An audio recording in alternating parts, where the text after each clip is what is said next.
Everyone, ഇന്ന് നമ്മുടെ കൂടെയുള്ള ആളുകളെ ഞാൻ ഒത്തിരി പരിചയപ്പെടുത്തുന്നില്ല. പേര് പറഞ്ഞാൽ നിങ്ങൾക്ക് എല്ലാവർക്കും അറിയാവുന്ന ആളാണ്. സന്തോഷ് ഷോക്കി ആൻഡ് അലൻ ജോസ് പെരേര. സിനിമ റിവ്യൂവിനെ തിരഞ്ഞെടുക്കാൻ എന്താ റീസൺ? ഉത്തരം പറ. എന്താണെന്നറിയില്ല, വെറുതെ ഇരിക്കുന്നു. എനിക്ക് വലിയ ഇഷ്ടമാണ്. ഒരു സെയിം എന്നെ കുറിച്ച് അറിയോ? തനിക്കൊരു വിചാരമുണ്ട് താ ഏതോ കോപ്പിലെ വലിയ രാജാവാണ്, താ ഒരു പുല്ലുമല്ല.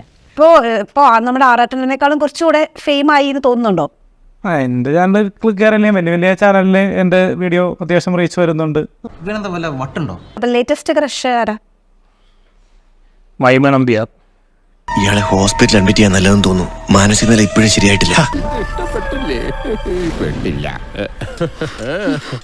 മാപ്പൊന്നും പറയണ്ട, പൊക്കോ.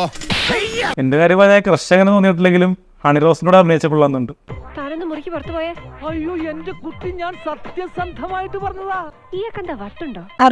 എന്റെ കാര്യം ഞാൻ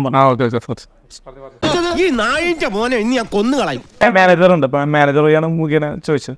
മാനേജർ ഉണ്ട്. ഇടി കിട്ടുന്ന സാഹചര്യം വരുമ്പോൾ ഇടി തടയാനൊക്കെ പുള്ളിക്ക് നേരിടാൻ നമുക്ക് പറ്റും. അപ്പൊ നല്ല ബോഡി ബിൽഡ് ഒക്കെ. ഇനി ആരെങ്കിലും സീരിയലിന്റെ കാര്യം പറഞ്ഞ കളിയാക്കിയോ, എന്റെ പോക്കറ്റിൽ നിന്ന് കാശ് എടുത്താലും വിവരറിയും. അല്ല, ഇപ്പൊ നമ്മൾ പുറത്തോട്ട് പോകുമ്പോ അവര് പറയുന്നത് ഇപ്പൊ ഇവർക്കൊക്കെ എന്തിനാ ഇന്റർവ്യൂ എടുക്കുന്നത്, ഈ ഇന്റർവ്യൂ തരുന്ന നിങ്ങൾക്കും എടുക്കുന്ന ഞങ്ങൾക്കും വട്ടാണ് എന്നുള്ള രീതിയിലാണ് പറയുന്നത്. എപ്പോഴും മമ്മൂട്ടി മോഹൻലാലും മാത്രം ശ്രേണി കണ്ടാൽ പോരല്ലോ, പുതിയ പുതിയ നടന്മാരും വരണ്ടേ. ഇപ്പൊ ഞങ്ങൾ രണ്ടുപേരും എടുത്തു കഴിഞ്ഞാൽ സിനിമ വിജയിക്കും, അവർക്കും പൈസ കിട്ടും. ആൾക്ക് തീരെ വിദ്യാഭ്യാസം വിവരമൊന്നും ഇല്ലേ, വിഡ്ഢിത്തിരെ പറയുള്ളൂ, തെണ്ടി. ഇപ്പൊ ഹണി റോസിന്റെ കൂടെ അഭിനയിക്കണം എന്നുള്ളത് ഭയങ്കര ആഗ്രഹമാണ്. ഇതുപോലെ ഇപ്ലോക് സീനൊക്കെ കിട്ടിയേ ചെയ്യും.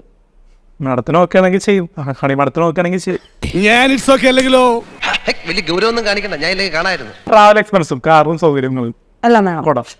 കൊടയോ? ഓ, മേക്കപ്പ് മാനും കൊടയോ?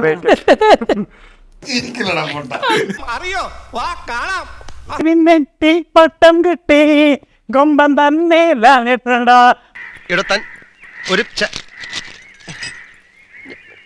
മോഹമല്ല മോഹമല്ല മോഹിക്കും താര മലയാരക്കരയാകിയ സ്വപ്നമാണ് ലാലേട്ടൻ. എവിടെ പോണു? തൊണ്ട വെള്ളം കുടി. ഇപ്പോൾ ഞാൻ അടുത്തതായി ഇറങ്ങാൻ പോകുന്ന മലൈക്കോട്ടെ വാലുമേടാ.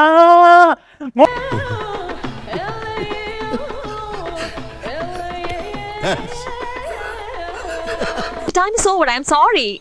കഴിഞ്ഞു മിസ്റ്റർ ഉണ്ണികൃഷ്ണൻ.